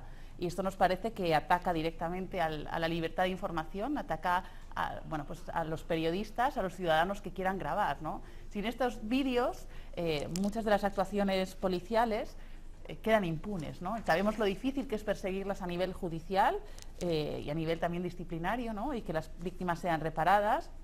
Pero además, bueno, vamos a tener muchas dificultades con esta ley, no solamente además en el ejercicio de la libertad de información, sino también en el ejercicio de otros derechos como la libertad de reunión o la libertad de expresión, ¿no? Esta ley nos preocupa mucho, por eso hemos lanzado también esta campaña para defender el derecho a protestar de todas las personas y, por supuesto, pues invitamos a todo el mundo a sumarse, como también, bueno, pues estamos trabajando con otros colectivos que también están haciendo una labor importantísima, con No Somos Delito, otras organizaciones que están precisamente defendiendo estos derechos de todos y de todas. Profesor Pizarrosa, esta ley frena el derecho de la prensa a informar. Bueno, yo creo que esta ley es un despropósito, claro. Yo empezaba citando en el primer minuto las Gagging Acts británicas de 1817 y 19 y es casi parece una traducción de la ley de Lord Wellington de 1819, ¿no? La seditious, la de reuniones sediciosas, la ley de reuniones sediciosas, se parece como dos gotas de agua, parece que debe ser que saben inglés por fin para traducirla. Entonces, es un despropósito porque naturalmente todo lo que se supone que con la Constitución en la mano hemos avanzado en todas estas décadas o lustros en derechos civiles, empezando por el de manifestación, expresión y por supuesto los de información, se pueden ir al garete con una ley que tiene ribetes claramente fascistas o incluso autoritarios, casi absolutistas. El Partido Popular tiene ribetes fascistas. Esta ley, no quiero decirlo del Partido Popular. La ley la hace el Partido Popular, la ley tiene ribetes fascistas. No caigamos en utilizar la palabra fascista, ¿no? Porque Lord Wellington no era un fascista y hace esa ley en 1819, y que es peor todavía. Pero lo que quiero decir es que son limitaciones serias a las libertades civiles de todos los ciudadanos y a una también que a mí me preocupa, puesto que me dedico a formar periodistas, que es la libertad de expresión y la libertad de información que tienen que tener garantizadas los periodistas. Y quiere convertir en delito formas de protesta vinculadas al 15M, ¿no? Como que parece que tienen la voluntad de convertir en delito aquellas nuevas formas de expresar el descontento, ¿no? Con un gobierno bastante mentiroso, atravesado de corrupción y que es poco ejemplificante. Efectivamente, una de las cosas que más se ha criticado a esta ley es el hecho de que parece que tiene, que se dirige ad hoc de una manera muy específica a ciertas formas de protesta que recientemente han puesto en marcha, formas, primero, que son pacíficas, formas no violentas de protesta, que además han sido muy efectivas a la hora de ejercer y de proteger ciertos derechos humanos básicos recogidos en la Declaración de los Derechos Humanos y en la propia Constitución, como es el derecho a vivienda, ¿no? Por eso se le ha llamado, al principio yo recuerdo que se le llamaba la ley antipá, ¿no? Porque el tema de los señalamientos pacíficos que se hace de los responsables de ciertas votaciones, que es una cosa perfectamente legal, o la ley anti-Greenpeace, porque en algún momento también se criminalizaba alguna forma de protesta, como era el descolgar alguna pancarta en sitios públicos, etcétera, que hacía Greenpeace. Es muy específica y la mejor muestra de esto, llevando las cosas a mi terreno, que es la comunicación, es la enmienda que se pretende hacer pasar ahora mismo, ¿no? En la reunión del próximo martes, creo que es donde se valora, que es específicamente dirigida a bloquear las protestas en Radio Televisión Española. Una enmienda que se pretende incluir en la ley destinada a bloquear las recientes protestas que hemos visto cuando los trabajadores se han quejado, no por su salario ni por sus despidos, que tendrían muchos motivos, sino por cómo se informa, por la calidad de la información. Y han conseguido apagar ciertas emisiones o colar sus gritos desde fuera en ciertas emisiones, y ahí parece que se va a incluir en la misma categoría que los aeropuertos, que las centrales energéticas, donde sería falta muy grave, penada con hasta 600.000 euros, manifestarse en estos ámbitos, ¿no? Esto es gravísimo, claro. El Partido Popular, yo no sé si es fascista, pero acusa de fascista a cualquiera que le protesta. Todo es ETA. Han hecho de la defensa de las víctimas de ETA como una de sus principales batallas, pero luego han sido tan irresponsables y tan frívolos de acusar de ETA a cualquiera que protestaba contra sus políticas. Vamos a escuchar a mi amiga Cifuentes. Adelante, vídeo. Bueno, parece que ha habido algún fallo en el dispositivo, eso es lo que está denunciando los sindicatos policiales y eso es algo que tendrá que determinar la investigación interna que está llevando a cabo la Dirección General. Pero habrá que analizar efectivamente si ha habido fallos. Yo he actuado exactamente igual que lo hago en todos los dispositivos, pero la responsabilidad de los dispositivos es de los operativos. Habrá que analizar si ha habido fallos, es decir, la culpa siempre el Partido Popular la tienen los trabajadores. Es decir, eran las marchas de la dignidad, el 22M, 1 millón de personas en Madrid, gente de toda España, manifestación pacífica reclamando derechos básicos y una intervención de la policía que hace que aquello termine como el Rosario de la Aurora. Y en vez de escucharse la reivindicación de 1 millón de personas reclamando al Partido Popular que gobierne para todos, la imagen fue simplemente violencia de un grupo, actuación de la policía también recibiendo daños y la responsable diciendo yo no tengo nada que ver en el asunto. En la línea habitual, ¿no? La culpa del ébola era de la enfermera, la culpa del Prestige era del marinero, la culpa de esto pues también será del policía raso y no de los mandos o de los políticos que están un poco al mando de la operación. Luis. Sí, yo quisiera comentar que bueno, yo tengo tratos, por supuesto, con la policía, con la Guardia Civil. No quiero decir que no haya descerebrados en estos colectivos, como también los hay en las Fuerzas Armadas. Los hay también en la universidad. Los hay en todos los sitios, efectivamente. Que hay en la universidad descerebrados que son doctores. Efectivamente. Pero yo sí que aquí quiero comentar que la situación no es agradable. Yo estoy seguro, y he hablado con muchos policías, que no se disfruta pegando a la gente. Eso es algo que por lo menos no de forma normal, y no todo el mundo. Habrá quien a lo mejor seguro que sí que lo haga. Entonces, detrás de estos dispositivos normalmente hay presiones muy fuertes, normalmente de los altos mandos, que son elegidos a dedo, y efectivamente de los cargos políticos. Es decir, la policía no actúa si no se les obliga a actuar, y hablo igual de la Guardia Civil. Y el otro día daba un dato que yo creo que es revelador, ¿no? Y es que en la Guardia Civil hay un intento de suicidio cada 10 días y un suicidio consumado cada 19. Quiero decir que son colectivos... Sí, hay un suicidio cada 10 días, un intento de suicidio y un suicidio consumado cada 19. Hemos destapado un caso, por ejemplo, en Navarra, que era espeluznante, ¿no? Con 2 intentos de suicidios. Bueno, ¿por qué? ¿Cuál es la explicación que dais a eso? Hay muchísima presión, ¿no? Entonces, muchas veces es normal. Yo he visto estas imágenes y estas imágenes son bochornosas, ¿no? Estoy seguro que cualquier policía las ve y siente lo mismo que yo, ¿no? Porque son muy duras, ¿no? Ver cómo... Pero ese policía que está ahí, al final, está ahí porque está haciendo lo que le están diciendo que tiene que hacer. Y al final ese señor, si no hace lo que tiene que hacer, pues puede perder su trabajo o puede tener problemas. Y al final, bueno, aquí al final todos queremos comer, ¿no? Y ese es el gran problema. Y a nivel de la Guardia Civil ocurre lo mismo. Con eso no quiero decir que no haya policías y guardias civiles y militares que hagamos las cosas mal y tengamos que ser sancionados por ello, pero desde luego lo que está sucediendo es responsabilidad de los políticos, porque seguro que si se da un primer caso y se sanciona como se tiene que sancionar y no se prohíbe, por ejemplo, que se pueda grabar este tipo de actuaciones, que me parece aberrante que eso se prohíba, pues obviamente eso tiene unas consecuencias y además es muy didáctico de cara a la policía. María. Sí, bueno, nosotros con este vídeo tampoco queremos estigmatizar ni a la policía, en fin, o sea, nosotros no pensamos para nada que el cuerpo de policía se comporta de esta manera, de manera general. Lo que sí hemos venido señalando es que la falta de mecanismos independientes que investiguen los abusos cuando se producen provoca pues cierto rechazo, provoca pérdida de legitimidad, provoca pues bueno, que al final una manifestación que va contra el gobierno o contra las autoridades y que bueno, pues puede ser una manifestación en contra de las medidas de austeridad, en contra de los recortes de derechos, al final acaba convirtiéndose en un problema policial.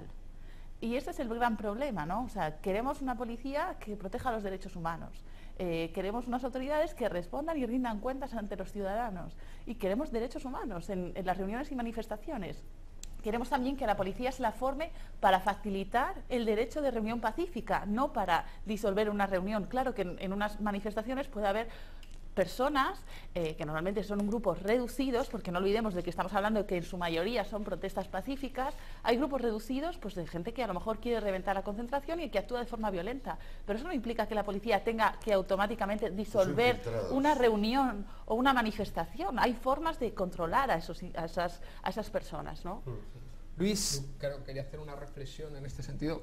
Breve, que tenemos una llamada al otro lado ya esperándonos. Estoy totalmente de acuerdo con ello, pero sobre todo, ¿quién es el principal beneficiado cuando una manifestación, una concentración pacífica acaba disuelta a golpes, ¿no? Yo creo que es el político, ¿no? Porque el político prefiere que pierda legitimidad esa concentración y parezca que está organizado por una serie de violentos, ¿no? Desde luego el policía que tiene que actuar y después se va a su casa sabiendo que ha tenido una subida de tensión, que ha tenido problemas, no es beneficiado, ¿no? Con eso estoy totalmente de acuerdo y me parece además que es una aberración que no se puede investigar. Tenemos al otro lado de la línea a Susana Sanz, Sui, su lucha, Sui, nuestra lucha. Su, buenas noches, ¿cómo estás? Buenas noches, ¿qué tal? Bueno, Su, conocemos tu historia de haber acompañado con tu teléfono móvil y a través de streaming habernos informado, ¿no?, de las movilizaciones sociales, hasta que en un momento dado tuviste problemas muy serios, pero no te arredraste, fuiste adelante. Cuéntanos exactamente tu historia. Bueno, yo primero agradecer, ¿no?, que me deis paso al espacio. Una pena porque he oído el debate y está bastante interesante, y es un debate en el que, bueno, a mí me gustaría participar más que físicamente, o sea, más bien físicamente, porque es como interesante hablarlo todo. Deciros que yo no era periodista hace 3 años, 4, cuando surge el movimiento 15M, y que un poco la situación pues muy deteriorada de los medios convencionales, la falta de acceso a la información real de lo que ocurría en las calles, me obliga a mí y a un montón de gente a organizarnos y a capacitarnos en lo que es la comunicación descentralizada para informar a la gente de lo que estamos haciendo, de por qué lo hacemos y de tratar de sacar nuestros discursos adelante. En esa formación y en esa capacitación que hicimos nosotras solas, unas con otras, yo me he dedicado mucho al live streaming, que es la emisión en tiempo real de vídeo, y mucha gente ha seguido, no solo en el Estado español, fuera de España, mucho de lo que ha pasado en este país, social y políticamente, a través de mis emisiones. Esto me ha convertido un poco, bueno, a mí y a un montón de compañeras, en objetivos, ¿no?, de esa ley Mordaza, de esa ley de seguridad e inseguridad ciudadana que llamamos nosotras, y sobre todo en objetivos de la policía, porque nosotros somos ese tipo de cámaras desobedientes, esas cámaras que no nos agachamos ni nos amedrentamos ni grabamos a otro lado cuando la policía está haciendo mal. Entonces, bueno, pues poco a poco te vas convirtiendo en objetivo de esta policía, y yo y un montón de compañeras hemos sido agredidas en innumerables ocasiones. Normalmente no prosperan las denuncias porque lamentablemente, a pesar de que la policía y cuerpos del Estado tienen que estar obligatoriamente identificados con un número de identificación visible, nunca lo portan. Entonces, cuando tú pones una denuncia, lamentablemente los jueces la archivan, facilitando no sé, un poco ponderando, ¿no?, esta impunidad con la que operan los cuerpos de seguridad del Estado. Afortunadamente para mí, en la última vez que me pegaron, que fue el 22M, el día de las marchas de la dignidad, fui agredida 2 veces en 2 ocasiones distintas, para que os imaginéis a qué grado de impunidad opera esta gente. Les conseguimos llevar a juicio y aún así la jueza ha determinado que 3 vídeos, 2 testigos y 2 partes médicos de las lesiones no justifican ni prueban lo suficiente que yo haya sido agredida por los señores policías que me pegaron con sus porras ese día. Y esta es un poco la situación. Ahí hemos escuchado hace un rato a un policía diciéndole a alguien que tú vienes siempre a esta, ¿no? O sea, como que ya te reconocen. Tú tuviste una agresión, pero pusiste denuncia. Sí, yo soy de las personas que también me suelen decir los mandos y los policías, ¿no?, tú otra vez aquí. Bueno, pues sí, mientras lo hagáis mal estaremos nosotros controlándolos. ¿Por qué? Porque somos también un poco el control ciudadano, ¿no? Es lo que creemos, tanto de las instituciones como de los políticos, y ahí también instituciones. Yo puse una denuncia, la puse al poco tiempo de la agresión, el 22M. Fui sorprendida gratamente porque la policía colaboró e identificó a los 2 chalecos que ese día o que yo supuestamente decía que me habían agredido, que ya, bueno, inicialmente contábamos con que ni siquiera ellos se fueran a personar el día del juicio. Se quedó en juicio de faltas, aunque nosotros habíamos pedido que fuera un juicio penal, porque agredir a una persona en función de derechos fundamentales es un delito tipificado en nuestro Código Penal, pero bueno, no lo entendía así la jueza, y sí que hubo juicio. Eso fue para mí una gran victoria, ¿no?, el ver a 2 policías nacionales teniendo que mirarme a la cara y teniendo que decir que no me pegaron cuando se me pegaron. Pues yo creo que ya es bastante victoria a día de hoy con la situación que vivimos de impunidad en este país. Pero bueno, lamentablemente, ya te digo que tanto la jueza como la fiscal encontraron que la denuncia no estaba suficientemente probada. Has recurrido y organizaciones internacionales te apoyan en el recurso. Claro, bueno, la situación es, bueno, yo estoy precaria, como no sé, el 80% de la gente que vive en este país. El streaming y todo lo que hago relativo a lo que es el periodismo ciudadano nunca lo cobro, porque no me parece que deba ganar dinero con ello. Pero la asistencia de abogados me la ha proveído siempre Legal Sol, que es una de las comisiones que sale al borde de la plaza en el 2011, y que gracias a ellas mucha gente como yo podemos seguir adelante, porque nos han crujido a multas, a juicios y acusaciones inverosímiles que hemos ganado hasta ahora.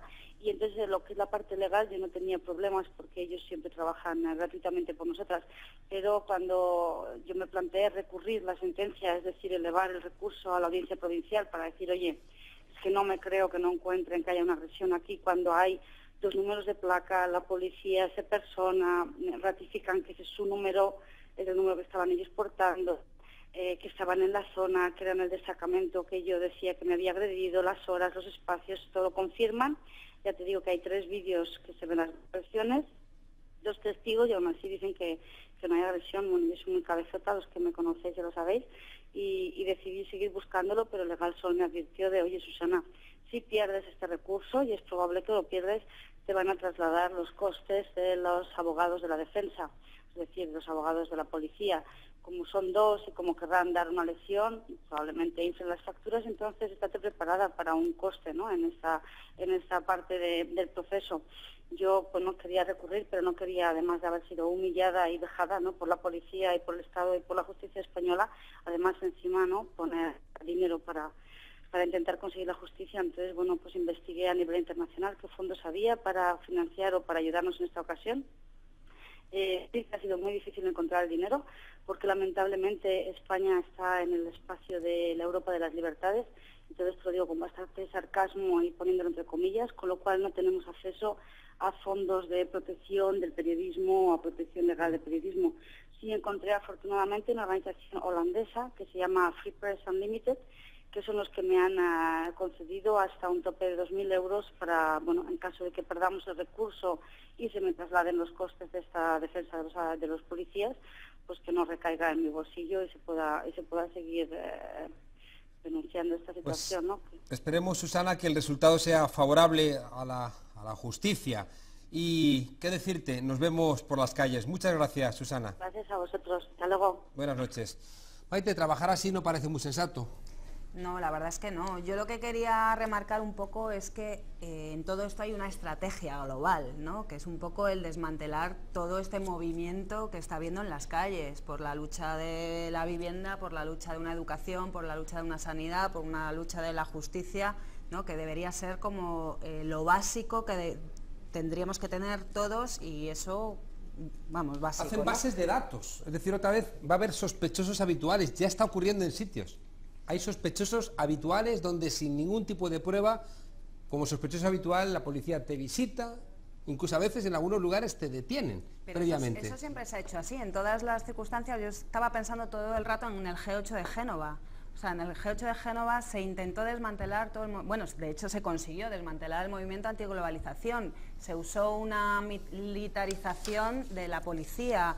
Hubo estrategias casi militares chilenas para, ¿no?, donde estuvieron retenidos gentes, torturados, ¿no? O sea, y eso ha pasado en el 2001 en Génova, ¿no? Y ahora está pasando un poco lo mismo. No les interesa para nada que haya un movimiento social y van a hacer todo posible para tapar, para volverlo todo a mantener en la clandestinidad, que es así donde funciona el abuso. Cuando uno no puede informar, cuando uno no puede decir, no puede buscar protección, es donde más daño hace. Entonces, pues, por eso yo digo que lo están haciendo bien, ¿no? Porque... Sí, no, en esto completamente de acuerdo contigo, Maite. Y una de las maneras de desarticular toda esa protesta social y esa movilización tiene que ver con desarticular una de las cosas que la ha generado, que es la autocomunicación, la comunicación social, la comunicación que se hace de abajo arriba, ¿no? Ese tercer sector social de medios comunitarios, de periodismo ciudadano, como la compañera Susana, gente que va y ejerciendo su derecho constitucional a comunicar libremente, graba. Y graba cosas que el oligopolio mediático no nos tenía acostumbrados a ver, porque siempre veíamos a los manifestantes que generan disturbios, que generan problemas, pero rara vez veíamos, estoy hablando sobre todo de los años 90, ¿no?, hasta que llega el auge de Internet, rara vez veíamos la otra parte, la agresión, y que sin embargo los que participábamos ya en manifestaciones sabemos que sí se daba.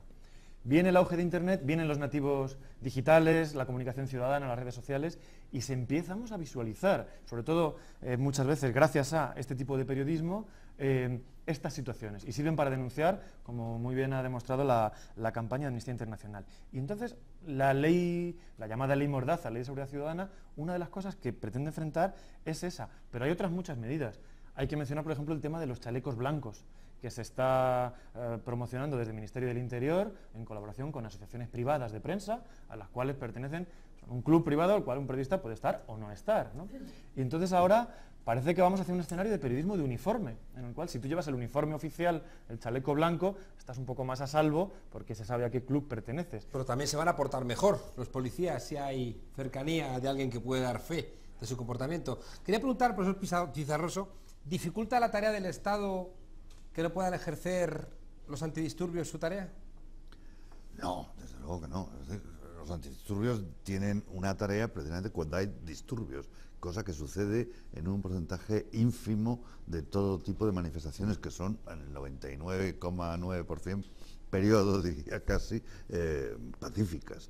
Es cierto que de vez en cuando, incluso con infiltrados, puede haber provocaciones o gente que yo no me atrevo a llamar antisistema, porque yo a veces me considero también antisistema y no se me ocurre incendiar un container, que salgan por la tangente y provoquen ese tipo de acción violenta. Pero claro, que haya policía, que incluso esa policía tenga un entrenamiento de control de manifestaciones, pero sobre todo para favorecerla, porque está clarísimo. El caso del 15 de mayo en la Puerta del Sol fue obvio. Rubalcaba decidió: no voy a ejercer de ministro del Interior, a la clásica tolerancia, y pasó algo. No pasó nunca nada. Bueno, sí, se mantuvo ocupado un espacio público durante una serie de semanas, pero no es tan terrible, es todo lo contrario. Fue incluso agradable y divertido que Madrid, el centro de Madrid, estuviera ocupado de ese modo durante todas esas semanas. Entonces, si ahí entras naturalmente el segundo día a palos y con los escudos, pues desde heridos hasta tal, se acaba con ello, por supuesto, porque claro, para eso está la fuerza, ¿no? Que hay dos grandes lógicas, ¿no?, en la represión. Hay una profundamente terrible, que nuestro país tiene infausta memoria. Tenemos una sección todos los jueves que hemos llamado Hollywood manchego, donde intentamos a través del cine bajar algún problema que nos permita hacer alguna reflexión. Vamos a ver qué hemos preparado esta semana. Adelante nuestro Hollywood manchego. Antes de llegar a nuestro país, estuvo también en Brasil. ¿Para el golpe de Estado militar? Me sobreestima. Llegué 2 años antes, en el 62. ¿Se necesita tiempo para prepararlo? No en América Latina. En Estados Unidos son ustedes más rápidos. En unos segundos asesinan a un presidente. Así que estuvo en Brasil en calidad de consejero antes, durante y después del golpe. Exacto. Sobre las bases de un acuerdo oficial entre mi gobierno y el de Brasil. El gobierno demócrata de Goulart. Sí. Y en el 64 Goulart fue derrocado por los militares, suprimiendo el parlamento, los partidos, la libertad de prensa, los sindicatos. Y usted se quedó. Los acuerdos pactados con mi gobierno no han cambiado. Lo sé. Hasta Johnson envió su felicitación unas horas después del golpe. Necesidad política. Y el lado moral quedó confirmado por el cardenal Spellman, que envió su bendición. ¿El dios americano es golpista? ¿Y usted? Yo no hago política, yo soy técnico. Un técnico de la policía. Exacto. Y la policía debe defender el orden. Exacto. ¿El orden democrático o el de la dictadura? Sí, sé lo que quiere decir. Y sé que puede haber contradicciones. Pero intente ponerse en mi lugar. Yo soy técnico en circulación y comunicaciones. Y esos problemas son los mismos, se trata de una democracia o de una dictadura. Problemas técnicos, naturalmente. Naturalmente. Ya. ¿Y un interrogatorio, según su punto de vista, es un problema técnico? En parte es lo que está usted ¿Y si haciendo. nada se obtiene? La tortura puede ser una técnica destinada a resolver los problemas de un interrogatorio. ¿Nunca ha oído hablar de las torturas de Brasil? ¿Del pau de Arara? ¿De los métodos hidráulicos? ¿Del shock eléctrico? ¿Conoce esos métodos? No, no los conozco. ¿Qué son? Técnicas. ¿Sabe que en Brasil existe la tortura, señor Santore? Brasil es un país inmenso con grandes desequilibrios y una antigua tradición de violencia. Así que puede haber aquí y allá excesos, casos aislados. Es probable. ¿En los que se torturan a niños para que hablen los padres? He leído historias así en los periódicos comunistas. ¿Los obispos brasileños que denunciaron las torturas también son comunistas? ¿Quién sabe? ¿Quién sabe? ¿Quién sabe? Da un poco de susto en un país donde hemos sido denunciados varias veces por Amnistía Internacional por torturas, que la nueva ley de seguridad ciudadana, esta ley Mordaza, dificulte la posibilidad de denunciar este tipo de cuestiones. Un país enfadado con un gobierno mentiroso, un gobierno que en muchos lugares se comporta como una asociación para delinquir, con una clase política en cuestión, con nuestros jóvenes yéndose del país, con ancianos que no van a poder pagar la calefacción, con niños otra vez con hambre en la escuela, y que se pretende que cualquier tipo de protesta sea reprimida con dureza de otros tiempos. Tenemos que marcharnos. Vuestras conclusiones, María. Bueno, quiero también enfatizar, ¿no?, que la ley que tenemos actualmente no nos gusta, la ley del 92, que la hizo también el anterior gobierno, que la ley actual nos lleva todavía a un camino peor, que otorga mayores poderes a la policía y que pues, puede sancionar comportamientos pacíficos que están amparados por el ejercicio de la libertad de expresión, información y reunión, ¿no? Y está en juego nuestros derechos, ¿no? Por eso un llamamiento claro a todas las personas para defender los derechos que son suyos, ¿no? Teniente Gonzalo Segura. Bueno, yo creo que estoy muy en la línea de lo que ha dicho ella, es muy acertado. Yo creo que ha llegado un momento en el que yo creo que los políticos tienen que reflexionar, ¿no? Creo que algo está pasando, algo muy serio, y creo que la solución no pasa por reprimir o por recortar derechos o por intentar cerrar más y generar más presión, ¿no? Volviendo al ámbito de las Fuerzas Armadas, esos entrenamientos, los haya ordenado que los haya ordenado, desde luego es un error, ¿no? Creo que el camino es justo todo lo contrario, ¿no? Veremos a ver si son capaces de verlo. Vamos a ver, profesor Pizarroso. Bueno, yo creo que hay dos cuestiones. No quiero aparecer aquí casi como el gran defensor de los ejércitos, que sí lo soy, por razones teóricas. Naturalmente podría en cuestión muchísimas cosas. Creo que es indispensable una racionalización del uso de la violencia, tanto potencial, ¿no?, real y real también, en la preparación de unos ejércitos proporcionados a lo que somos y a nuestra posición en Europa, y en el caso de esta ley, que yo no llamaría solo ley Mordaza, porque me parece, como dice el comisario de Derechos Humanos, mucho desproporcionada. Es desproporcionada y es absurdo, porque nos retrotrae casi a la impunidad con que actuaban, y siendo las fuerzas de seguridad en el franquismo, y siendo un país tan garantista como somos en términos jurídicos, judiciales, y lo estamos viendo en estos procesos, que resulta que a pie de calle somos absolutamente no garantistas. Entonces, si vamos a cercenar la libertad de expresión, la libertad de manifestación y toda una serie de derechos humanos de manera olímpica en una ley abusiva, pues muy mal vamos, ¿no? Aparte que eso no le beneficia a nadie, ni siquiera a un gobierno, porque se va a volver en contra. Sería presuponer que el gobierno es inteligente, y hay presunciones que, a la vista de lo visto, quizás son excesivas. Profesor Álvarez. Pues terminar con un mensaje un poco de ilusión y de optimismo, ¿no? Yo creo que la estrategia del miedo que venimos comentando en el programa de hoy no está claro que tenga posibilidades de éxito. Y yo confío mucho en ese pueblo que con el 15M ha devuelto la ilusión a mucha gente, en ese mismo pueblo que ahora, empoderando a nuevas propuestas tan interesantes como la de Podemos, confío mucho en la capacidad de desbordar toda estrategia de miedo, en ejercer los derechos civiles sin límite alguno, con alegría, con ilusión, y reclamar sus derechos civiles sin dejarse amedrentar por ningún tipo de marco mediático aterrorizante. Maite Martín. Pues yo, apoyando lo que has dicho tú, un poco decir que para que el miedo no venza tenemos que tener muy claro una ética, que deberíamos todos reflexionar acerca de una ética y de a qué decir que no, y por ejemplo a esta ley sí que no, y salir a la calle a defender que por supuesto necesitamos un marco de seguridad, un marco de transparencia donde todos nos podamos sentir seguros para que nuestro plan de un mundo mejor pues pueda ser posible, ¿no? Muchísimas gracias.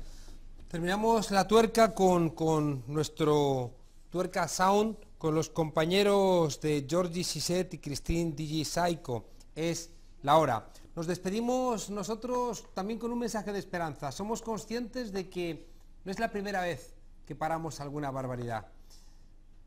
Gallardón entendió que iba a ganar votos retrotrayendo 35 años también la ley de interrupción voluntaria del embarazo.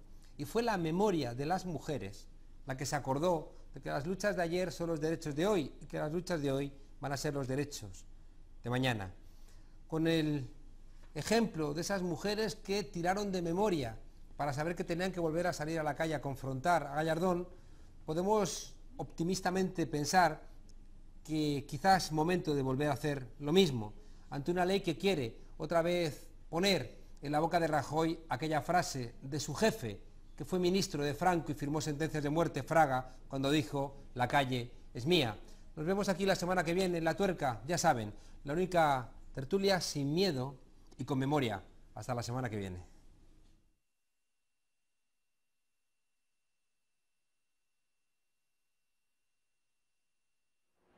Esa ola irá creciendo cada día que pase, porque esa ola la forman los mayoritarios en todos los aspectos, los que acumulan con su trabajo las riquezas, crean los valores, hacen andar las ruedas de la historia y que ahora despiertan del largo sueño embrutecedor a que los sometieron. Porque esta gran humanidad ha dicho basta y ha echado a andar. Hoy es el día en que abrirás los ojos y te desharás de todos los despojos que te arrojan esas filas fuera. Cualquiera que quiera cargarte todo el odio es tan solo otro mercenario de los que desahucian a diario, de los que asolan familias y vacían vecindarios, sonriendo y mintiendo, prometiendo y robando, recortándonos las vidas y salario. Tenemos la fuerza de la razón con ideales y armados con palabras como munición. Marchamos contra molinos que siguen gigantes y donde no lleguen fuerzas sobrará corazón. Ni olvido ni perdón de su represión, ni resignación de la población. Tambalea el sistema y nos colamos en las grietas, con todo el pueblo apoyando detrás. Es la rabia del pueblo, es la rabia del pueblo. Me pido perdón de su represión y resignación de la población. Es la hora de la dignidad. Dignidad izamos por bandera, la rabia de las pobres de esta nueva era, de las que vemos el mundo dibujado sin fronteras. Parias oprimidas, hijas de la clase obrera. Buscamos en Atenas otra sociedad, mientras una bocanada al aire lo permita. Y no hay sentimiento más fuerte que el amor a la libertad, desde cuando el odio a quien te la quita. Y a todo aquel que nos impida soñar, caminar, le haremos recordar que no nos podrán parar hasta erradicar, que asfixiamos hasta que derribemos al último de los granos. Y demasiado hemos aguantado ya, demasiadas muertes y demasiada rabia, porque lo que ellos mandatos y estadísticas, nosotras aquí abajo lo llamamos realidad. La hora del pueblo, la rabia, la hora de la dignidad, no nos podrán parar. Demasiada rabia, no hay sentimiento más fuerte que el amor a la libertad. Demasiado hemos aguantado ya. No dejes vencer por la presión, que se quite la vida a los cobardes que te robaron.